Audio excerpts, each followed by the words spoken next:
E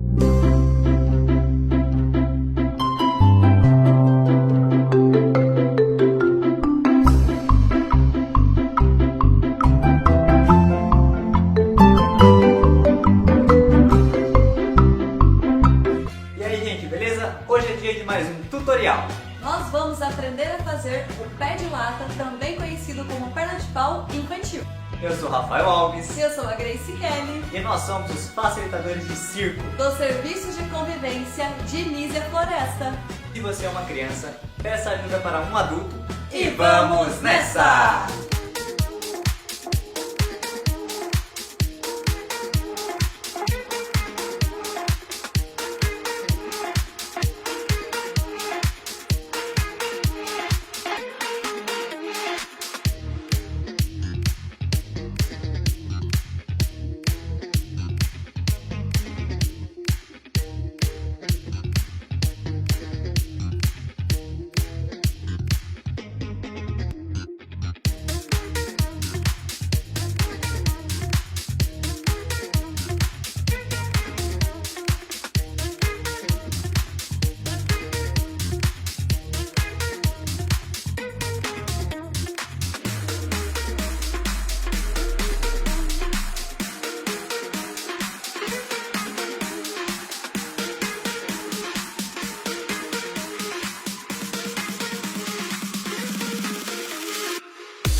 E aí, gente? Muito legal, né? Até o próximo vídeo. Tchau, tchau!